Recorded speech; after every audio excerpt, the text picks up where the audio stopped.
Hello, Jack here. This is just a quick note to say that this is actually the second part of our Whipsnade Zoo review. And so, if you'd like to hear our first impressions and get our opinion on their European and African sections, make sure and go back and listen to part 1 first. If you've already listened to that, thank you so much for coming back, and I really hope you enjoy. Now, on with the show.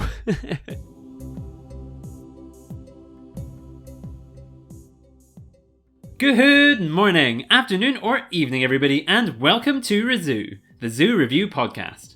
I'm your host, Jack Baker, and today I am joined once again by my incredible co-host and fellow passionate zoo lover, the one and only Jodi McFarlane. Say hello, Jodi. Hello, everyone. Presented by Pangolin, the conservation podcast. This sister show promises to explore, appreciate, and highlight the fantastic conservation work of zoos from around the world, while also offering a perspective on the visitor experience. Today we are talking about the largest zoo in the UK, the incredible Whipsnade Zoo. Based in over 600 acres of beautiful English countryside, this zoo is a haven for hundreds of species from across the globe. As always, we are going to walk you through our day, each of the zoo's amazing themed zones, some of our favourite creatures, their conservation projects, and some of the moments which made our visit to Whipsnade Zoo truly unforgettable. We'll then wrap up, as always, with our 2 stars and a wish. So, without further ado, let's get started.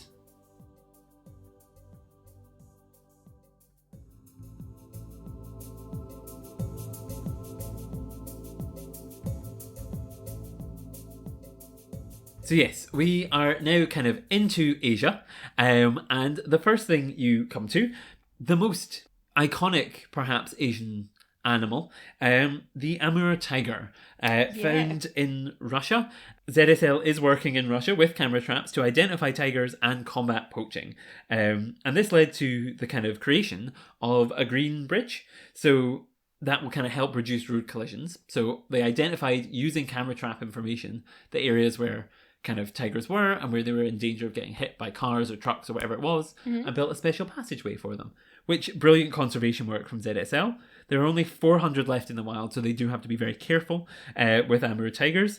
And yeah, I was a big fan. I think something to highlight here actually is that, or something interesting to highlight that has nothing to do with conservation, but I've written down, is that the tiger's tongue has sharp spikes on it, so that when it's clearing the kind of meat from bone, it really gets all of it. It's not wasteful. It's full meal. And so yes, an excellent example of an interesting, iconic species, also an important conservation message, and also ZSL doing fantastic, brilliant, wonderful work. Jodi, thoughts on tigers? I mean, they're impressive, aren't they? Yes. Amur tigers, they're so big, they're so chunky.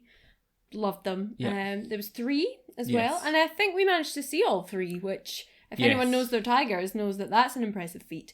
And they were 3 males. They were all boys, which is unusual to see, but it's because they were brothers, I believe. So I think they were still technically not cubs, but they were quite young. So because they were brothers and still quite young, I guess it's okay for them to still be together. But I imagine soon, as they get a bit older, they'll all separate and maybe head off different places and get themselves some lady friends. Which, good for them.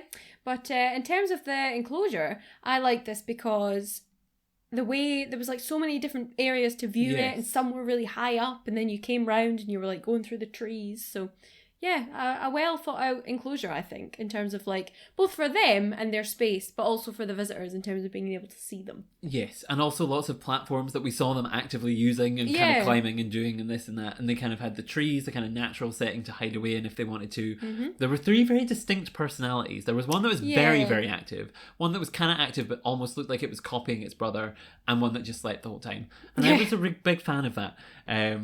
And so yes, a big fan of tigers. I think Amur tigers especially, I think they're the largest species of tiger. Yes. So when you see them... Also, apparently, the largest big cat overall. Interesting. Yeah. Interesting. And so yeah, big fan. I think, and the space was good. You could get in all sorts of levels.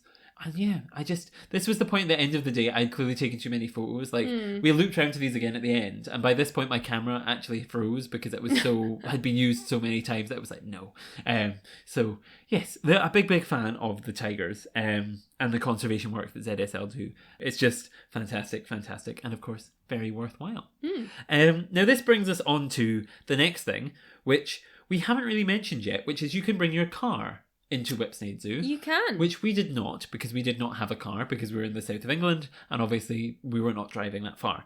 We got the train, and so we kind of did not have a car, but if you did have a car to kind of dot about in, they have the Passage Through Asia, which contains species such as Przewalski's horse and Per David's deer, that we kind of gave a little shout out to before, and it is huge. Like, it's like looking at the map, it looks almost a third of the zoo again is just dedicated to this drive-through area filled with Asian kind of grazing species, like camels, I believe, are in there.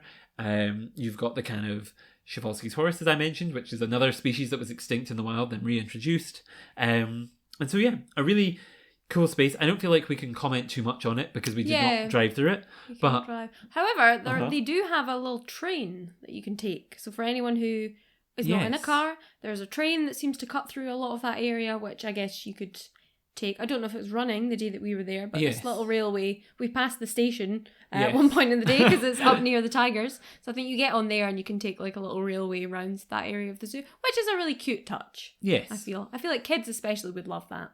Yes, and I feel like even if you didn't take that, we still saw, like, we were like, is that a Przewalski's horse in the distance? I don't feel like we missed anything major by not being able to go through that drive-through bit. No. But yeah, just a nice little extra touch. Cover some ground there if you do go with your car.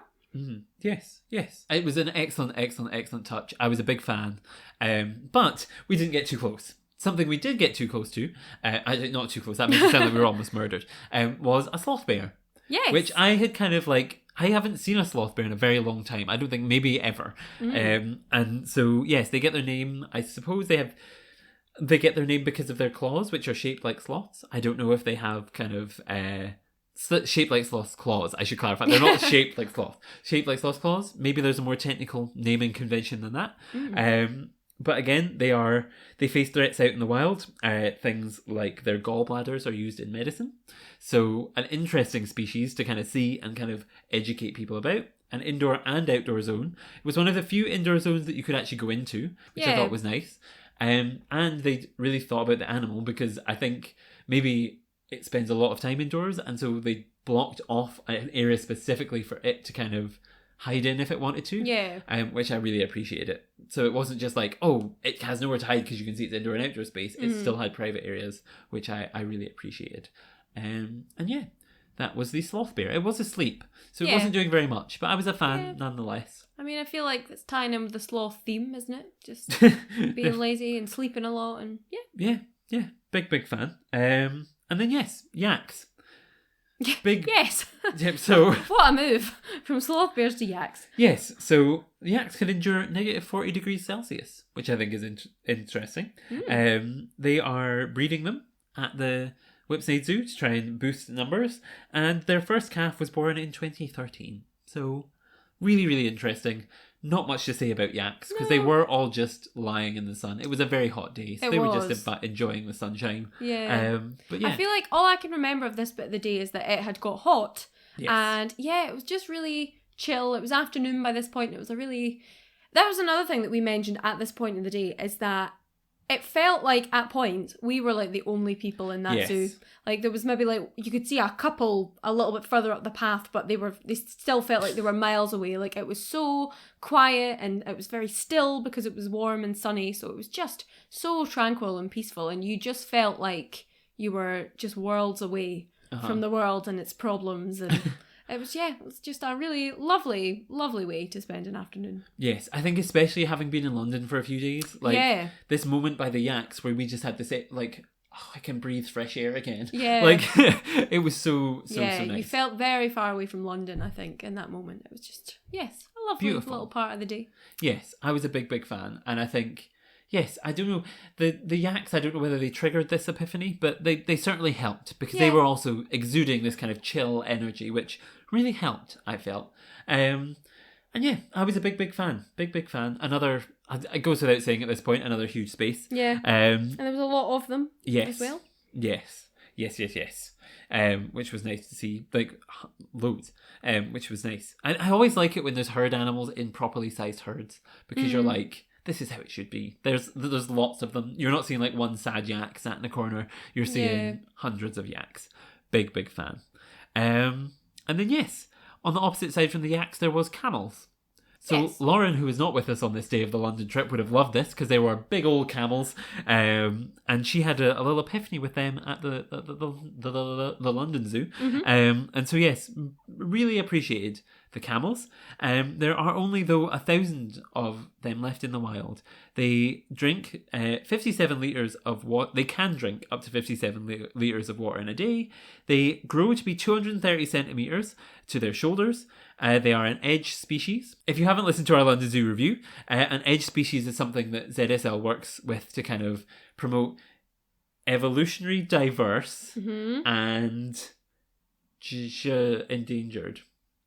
Genuinely endangered, evolutionary diverse, and something genetically something endangered species that are fantastic and wonderful, and kind of combining the animals they rate animals based on a way that is kind of like how distinct are they in terms of evolution and how endangered are they in terms of kind of numbers left in the wild, the red list of endangered species, that kind of thing. Combine them to work out which species really need attention, and they have determined that the camels that we saw really need attention, so that's why we're talking about them. Yes, and well, obviously there's only 1,000 of them left in the wild, so big issue. And yes, they live in temperatures between negative 40 degrees and 40 degrees, so they can really diversify their assets. Depending on the time of year you see them, they often have a lot of hair hanging off because they will lose that at some point and grow it back. And yeah, I really loved the camels, and doing them justice and mentioning the fact they are edge species just because in honour of Lauren, who was not able to join us on this day but loved them when she saw them at London Zoo. So yes, really loved the camels. Thoughts on camels? We do love a camel. And I think it's really interesting that they are an edge species, because there's certain edge species that I feel like make sense and people would be like, oh yeah. But then something like a camel might be overlooked or underappreciated. So I appreciate them being there in that list, and that it's a point that you can raise to draw a bit of attention to those guys. Evolutionary distinct. Sorry, nothing to do with what you're saying. Evolutionary distinct and globally endangered. Globally endangered. There you go. Yeah. So that's there you go. Listeners, if you were wondering, not genuinely endangered.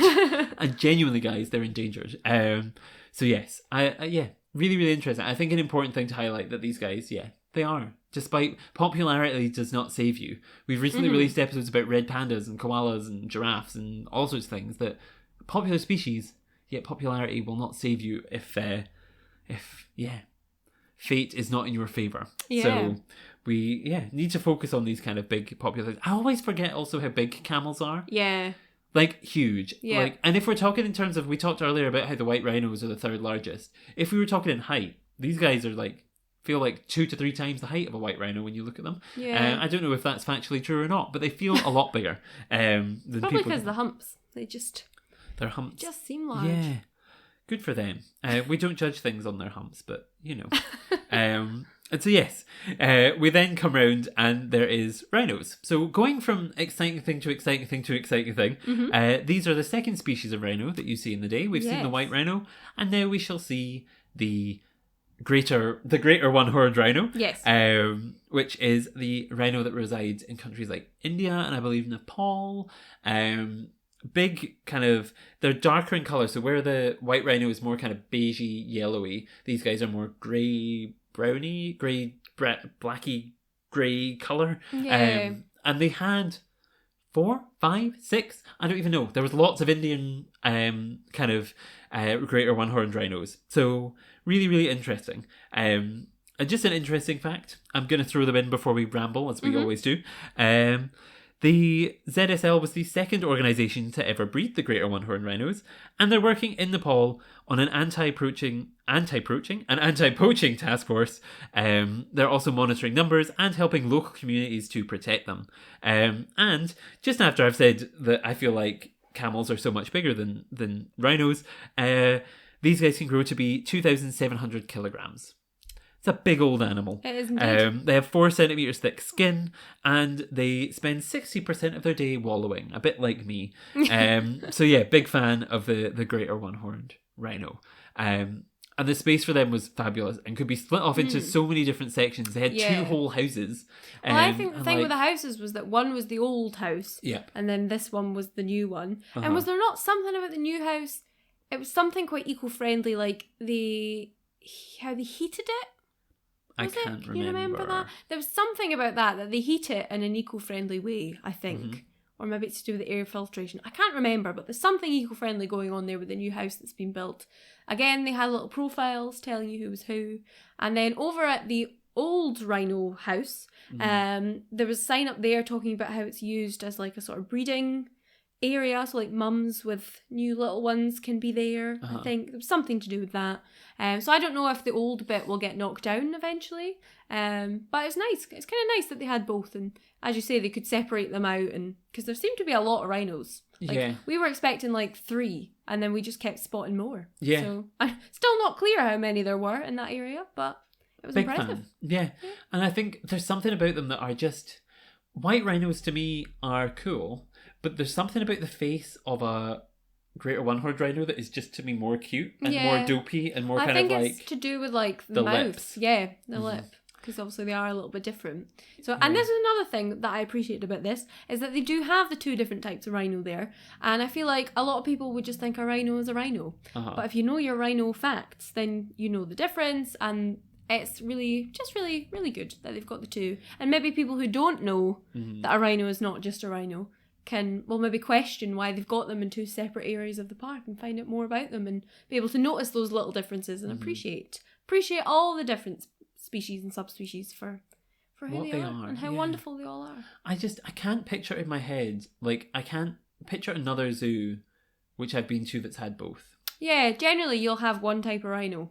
I'd be like, tick, rhino. Yeah. But it was nice to see, the diversity and the 2 of them. And big fan of that. I really like rhinos. I really, really like, Again, maybe it's because they're pig-like. Who knows? And yes, before we move on and go down that rabbit hole, the last animal in Asia was the elephants.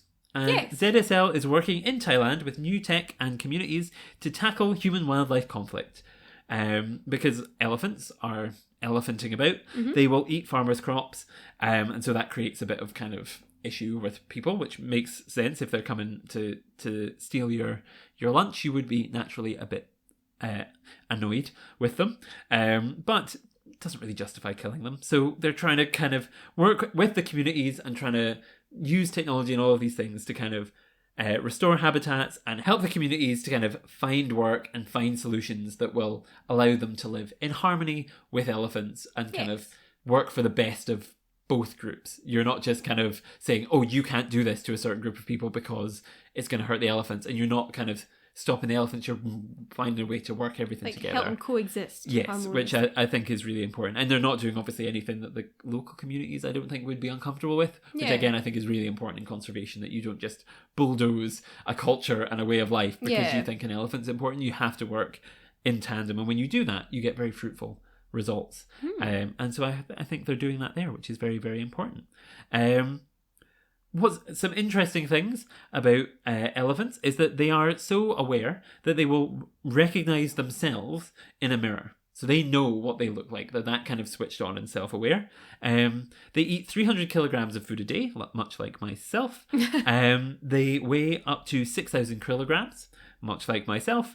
And they do 18 poos a day. Oh. Much like Jodi. So, yes, an interesting species. And, yeah, the only other place I can think of, and the only other place that we've ReZOO'd that had Asian elephants was Chester. Yeah. And so in my mind, I was kind of comparing it in my head, and I can't tell which I liked better. Yeah, because they were just different, weren't they? Yes. It wasn't really like better or worse. They were just different. But no, it was a good space. Yeah. And I feel at one point we went inside, I feel like they were outside most of the time. So we weren't in the house for a great amount of time. But there was a guy in there sort of explaining like the training that they do and the enrichment and all that kind of thing to a group of visitors. So that's always nice to just hear a little bit about that and like their elephant care and how they work with them. Mm-hmm. And another really random fact that I picked up from this that I loved was they had a big display about bees. I don't know if you noticed this, or if you read it, but I love this. So they were talking about how apparently everyone's heard of how elephants are supposedly scared of mice, but apparently they are very scared of bees. Yes. And so one thing that they're doing to kind of mitigate that human-elephant conflict is they're using beehives almost as fences to like separate them off from fields and things and crops. And apparently they just hate bees. And they had done some sort of studies where sometimes they didn't even need actual bees. They could just play the noise of like bees buzzing. And they recognise that and are obviously maybe frightened, or they just don't like it, so they stay away from that area.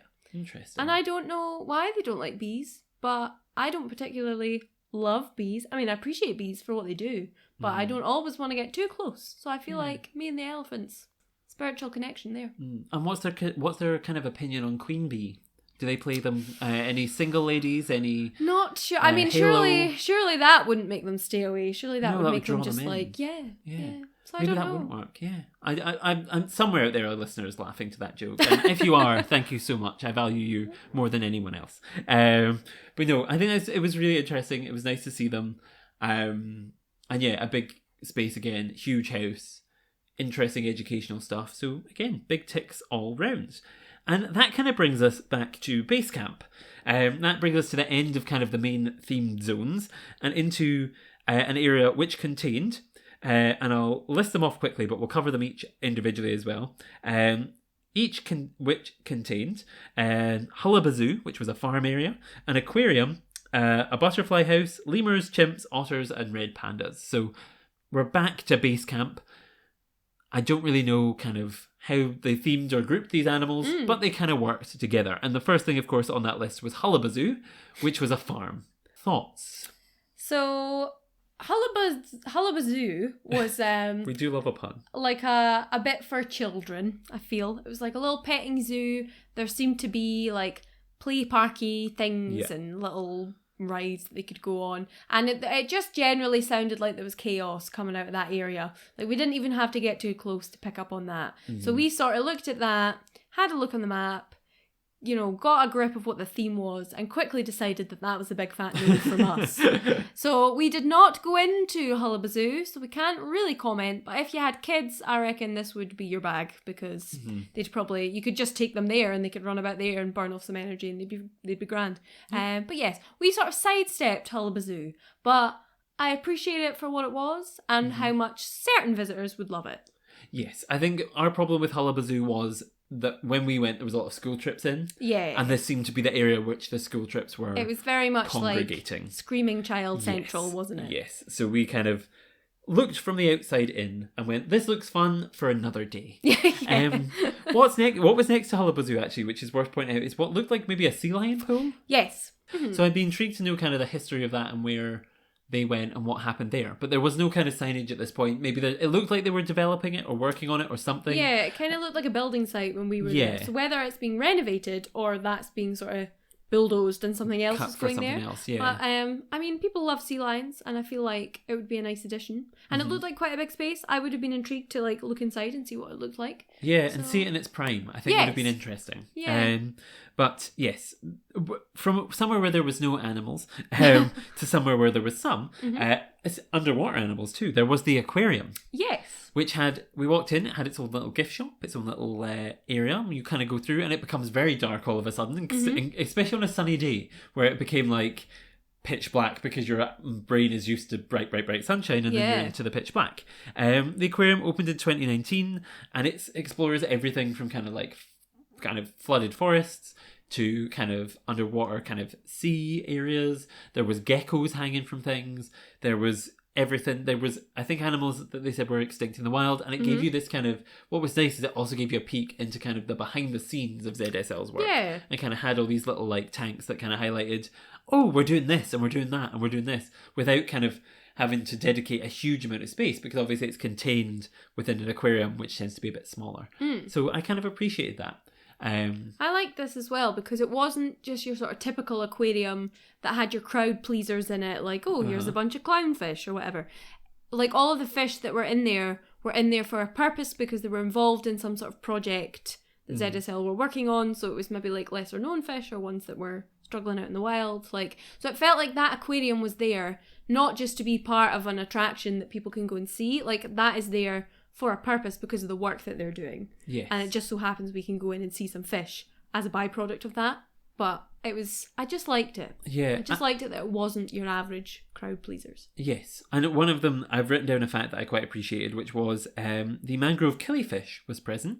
And the mangrove killifish can survive out of water for 66 days when the waters of their mangroves home dry out. So quite an interesting selection. Yeah. And yeah, I'm a big fan. And I think what was nice about this is it wasn't just the fish, because it then leads immediately into a butterfly house. Yes. Which I feel like is two nice things to kind of put together in the same building, isn't it? And I think what was nice, there was not as many butterflies as at London Zoo, but there was also 100 times less people, so I enjoyed it more. Because when we went to London Zoo, if you haven't listened to that ReZOO, it was very, very packed when we went in, so it felt quite like, ooh, there's too many people in here. Whereas this, there was no one, there was just us and the butterflies, and I really appreciated that. I really enjoyed it. You got more of a chance to see the vibe. There was some birds in there, there was a viewpoint through to a little crocodile, there was the little, what were they, crabs? Little kind of oh yeah, little kind of red, were they some sort of like little fire crab or something like that? Yeah, something like that. But just I can't remember. They were cool. Really nice. And kind of course, the classics kind of how a butterfly is born and grows type display type things. And yeah, I really liked it. I like the crocodiles. I always like a crocodile. I found out an interesting fact was that the African dwarf crocodile, which they have, cannot chew. It's because its jaws don't move from side to side. So it can kind of, it can, like, once you close its mouth with something, it can't like shift or move around, which makes it kind of a perfect chewing, eating machine. Well, not a perfect eating machine, but just not chewing. So interesting thing about crocodiles. Like this was a nice little area, but we left quite quickly because a school group came in just at the back of us. And I think as well, you might sort of almost miss this little area because it's kind of tucked away, isn't it? Like within the education area. So they had an education building which looked massive, and outside it seemed to have like greenhouses and things like that, like out in the back garden. So it looks like they can do a lot of cool stuff with school groups that go in. And it felt like, the entrance to the aquarium felt like it was kind of tucked in there, wasn't it? Yeah, so just be aware it's in there. Yeah. Especially if you want an ice lolly, because they had a nice shop, so we got ice lollies and then sat in the sun. That's right. And while we were sat in the sun, actually, they were doing their Birds of the World kind of arena show, which we didn't get to see up close, but we saw from a distance because we were eating ice cream, and we didn't want to go in and disturb, because sometimes when you go places, once they start the bird show, it's like, don't come in. So we kind of sat at a distance and appreciated I think they had like all sorts of stuff. I feel like there was a kookaburra, and I'm always a fan. And it was just a nice moment to chill with an ice cream outside the aquarium and watch these birds. Yeah. And big fan of that.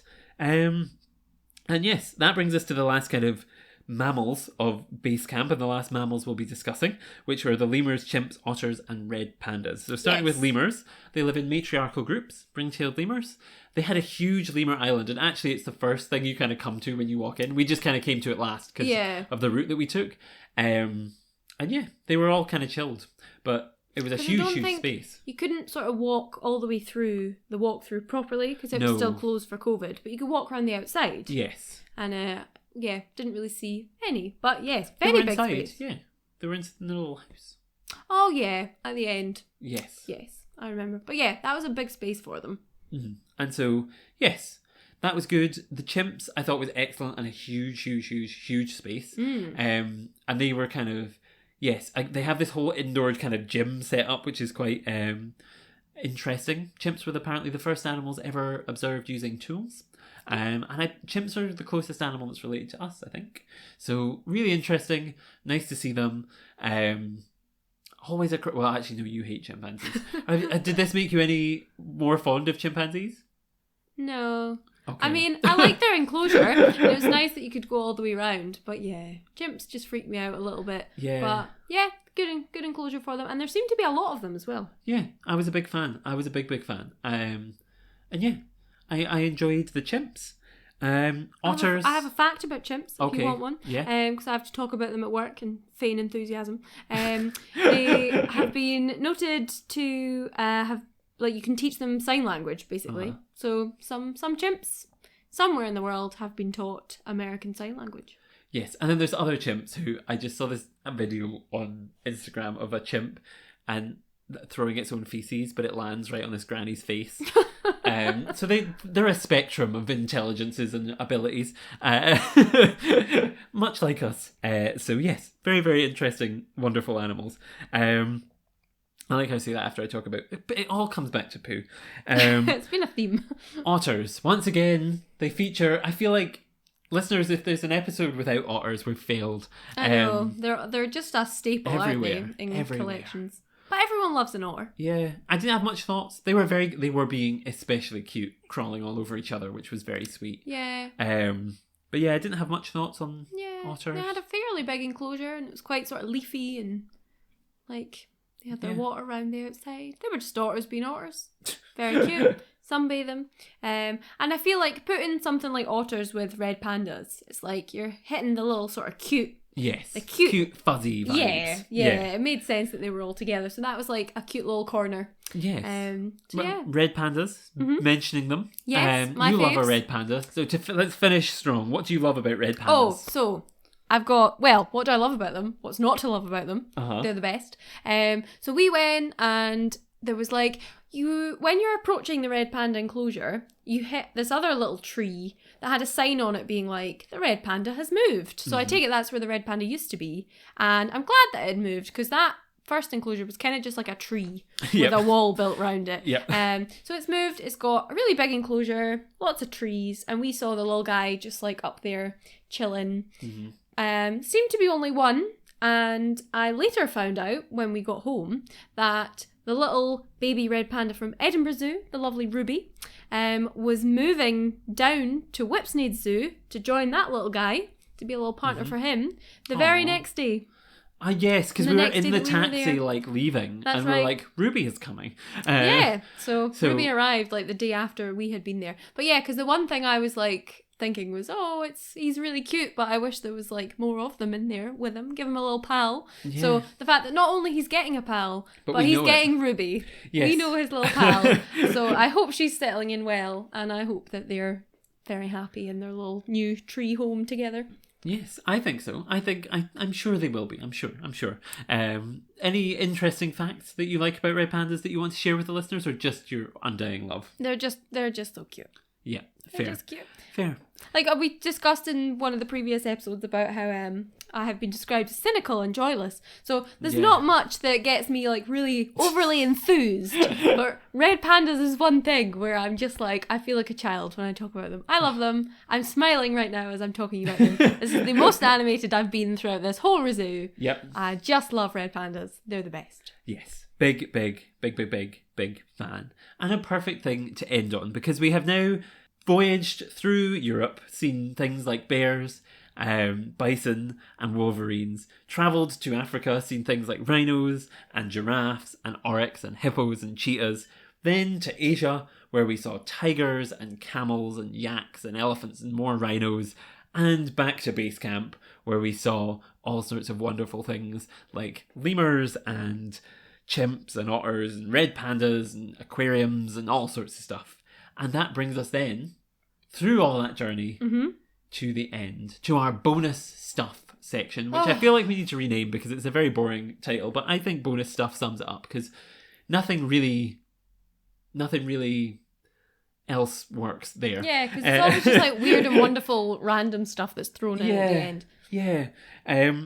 So, bonus stuff, the first thing about bonus stuff was I was going to talk about the size and the cars. Yeah. But I think we kind of hit that with it. You can bring cars in. And I think if you were kind of either an older person or someone with young people, bring a car, because it's a lot of walking. Yeah. And I think that would help, especially if you've got young kids who are likely to throw tantrums. Yeah. Because it's a lot to do. Yes. And I feel like you need to be, if you're like us and you keep the pace up and you sort of plan your day with military precision, then you can get round it in a day, unlike what the volunteer said. But if you were sort of dawdling and having to stop a lot and take breaks for people that were perhaps not quite as agile, then yes, you may struggle. Big place, but so much to see. And I feel like none of it was filler. It was all great. All killer, no filler. Yeah. Yeah, I would agree. It was fantastic. And yeah, can't really complain about the kind of size, because it was so grand and 600 acres that... So bring a car if you have to, but don't complain about the size because it's perfect. Yeah. But something else actually to do with the car that I wanted, a couple more things. The railway, another option. We didn't go on it, but it is there if you want to use it. Interesting concept. Maybe next time we go, because I'm sure I will be back. Yeah. I will ride the railway, but we didn't do it that time. And also to do with the kind of size is the weather. Something I wanted to mention is we went on a really hot, nice day. Yeah. If it was miserable and raining, yeah, a car I think would be an essential, or some kind of umbrella and waterproofs, because it's so huge that you wouldn't want to go. So just something to bear in mind, that if it's raining or miserable or whatever it is, it's a very big space to be outdoors, and there's not a lot of indoor houses. No, so you are really be just aware outside of the whole day. Yes. Yeah. The only houses I really remember are going into, I mean, there was others that were closed because of COVID, but like the Aquarium, the Sloth Bear house, and the Rhino houses, and the Giraffe house, which was not a lot of indoor time. No. And because they have so much outdoor space, I doubt they spend a lot of time indoors, to be honest. Yeah, so just be aware of that. If you're going on a rainy day, take your waterproofs and be prepared to get wet. Yes. Something else to highlight, getting to and from the zoo, we kind of talked about it at the start. Mm-hmm. Be aware that you will not probably get an Uber home from the zoo. Yeah. We managed to get an Uber out, but getting back, there was none in the vicinity. However, the people in the gift shop very kindly provided us with a card that was like, oh, here's a taxi. And we got the taxi, booked it in advance, and it came, picked us up on time, took us back to the train station. So worked very well for us. Yeah. You can also get buses, but I think they take upwards of an hour from the train station. So and there's a couple buses you need to switch between. So yeah, if you're looking for ease of use, maybe bulk up getting a taxi with people, so you're not just kind of getting in a taxi for one and being wasteful. And yes, use that to get out to where you're going. And yes, also we had gift shop. Thoughts on the gift shop? Yeah, nice little gift shop. Just kind of, I feel like we've seen so many gift shops recently from all the trips that we've had. It's just sort of your standard gift shop, you know what to expect by now.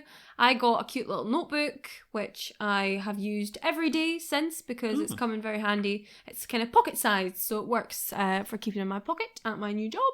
But yes, lots of little pin badges as well. Did you buy something? I feel like you did.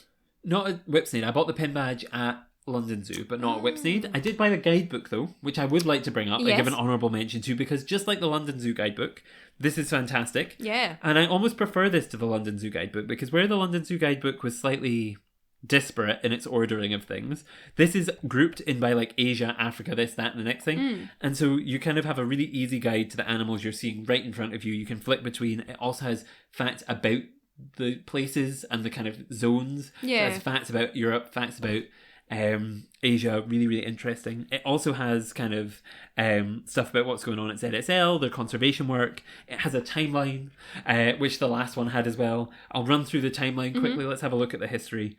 Let's have a look. What's an interesting one? In 1926, ZSL bought the land near Whipsnade Village on the Chiltern Downs for a park where animals can be kept and studied in spacious surroundings. Interesting. 1931, Whipsnade Wild Animal Park opens its gates, the world's first open zoological park. White rhinos, as we mentioned, in 1970. First cheetahs born in 1962. 2008, the rhinos of Nepal, our new eco-friendly rhino home, opens. Yeah. Per David's deer, bred at Whipsnade, are released in Dafeng, China in 1986. So all sorts of interesting stuff again in the kind of guidebook. I really feel like these guidebooks from ZSL are probably the best guidebooks I've seen. Well, I'm thinking at the end of the year we should do like a ReZOO's of like awards for like different things. And if there was a ReZOO for best guidebook, it would be a toss up between London Zoo and Whipsnade, because they're both so fantastic. They're fantastic, aren't they? So must buy the guidebook. Oh yeah, definitely worth it. Worth the price. Exactly. And I guess we should mention ticket price as well, because we always do. Yes, and I thought reasonable. Cheaper than London Zoo, I believe, and more of a day out, I think. And I feel like, because all zoos are generally about the same price, like you kind of know what to expect, but because this is so big, I feel like they could almost get away with charging more than other zoos, and I still wouldn't feel like I minded. No. Because it's just so big and such a good day out. Yeah. And yes, the final a bonus thing I suppose we should mention is the conservation work, which we talked about it a lot more in the London Zoo ReZOO. I don't feel like we need to go over it again, but we've kind of mentioned it throughout that they're doing projects like the Oryx project, like they're involved in the Per David Steer project, the education, the aquarium project, everything ZSL stands on is fantastic and I think brilliant. And yes, the shine had not worn off of ZSL compared to London Zoo this time. I thought it was really, really good, really, really strong, and I really, really loved it. So conservation work, fantastic. Go to their website, learn more about all of the things that they do, because they do a heck of a lot. Yeah, so so much going on behind the scenes. Yes, go and do that. And at a grand 1 hour and 50 minutes in, that brings us to our wrapping up sections. Our 2 stars and a wish, and a word of the day. So, Jodi. Yes. I would say star number 1 needs to go to, for me, I'm not asking you first today, I'm going to do mine first. Go for it. Because you always go first and then I'm like, oh, what should I say? I'm going first today, and my first star are, of course, the hungry hippos. I love hippos. You very rarely see big old hippos in zoos in the UK, and so it was very nice to see a big common hippo. Big fan. Loved the kind of way that their house was designed, the educational value, everything about it. Big star for me. Hippos. For you, star number 1? For me, I'm going to say the penguin bit. Not even necessarily the penguins, but the penguin bit. Okay. Just because whenever I now think of Whipsnade in my head and think of that trip, that's the moment that I remember first. Okay. And I don't know if it's because it's one of the first bits that we went to, but I just remember looking out over that view and the penguins and just the tranquility of that moment, and it just kind of sums up that trip and sets the tone. So just going to give it that. So penguin/view maybe. The view is what's coming into it. But just that whole sort of vibe of that open countryside vibe that it has. Lovely. I like that. I suppose I would say star number 2 for me would be, I really liked the Oryx because I feel like I'd never seen one before. I've loved them for my whole life, and I think they represent such an important conservation message. They're so beautiful. They're so incredible. They've got these long legs that are just perfect. The colour's perfect. The horns are perfect. Fantastic, beautiful things. And I just love them. And I think seeing the reintroduction of them play out is so exciting. And I just, love them. Second star for you? I feel like you've gone for animals as your star, whereas I'm more It always happens. I'm going off the vibes more of what gets my star. One thing I don't know how to make this into a star, but it's just a point that I want to mention, is that obviously there is the sister site to London Zoo, and something I really appreciated about this whole day, this whole trip, was the different feeling between London and Whipsnade. Yeah. And it's cohesive in terms of the ZSL conservation, and all of that goes across it. So it is tied together, but there was 2 very, very different feels. London Zoo is very much a city zoo, and then this is out in the countryside. And I just loved that the 2 of them together, if you're down in London, you can go and see them both and get the whole package of city versus countryside. And it's one of those things where, again, neither one is better or worse. They're just so different. Yeah. They complement each other so well, and it's just great. So I don't know how to make that a star. I don't know what the word is, but you know what I mean? Yes. There's this kind of strange dichotomy of contrasting. They're the polar opposites of what zoos can be. Yes. But both somehow successful 100% in what they do. Yeah. There's no major fault. There's no major flaw. There's no point where you're this is wrong. There's no page.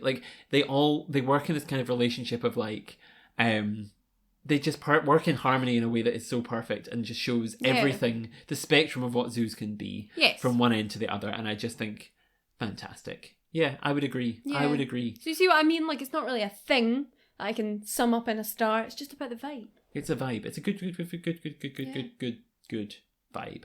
Which big fan. I feel speaking of, the word for the trip, it's not going to be for vibes. Me, it has to just be vibes, because that's all we've talked about. It's not going to be whole vibes. Way through. I can't make it vibes. That's my word.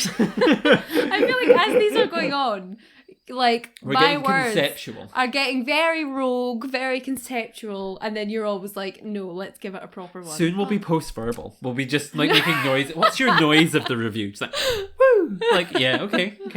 I don't know what the noise would be for this. Wow. Let's not even do it. It would just be like quietness and bird song as you like taking the peace and the serenity. My word, summing that up, was going to be boundless.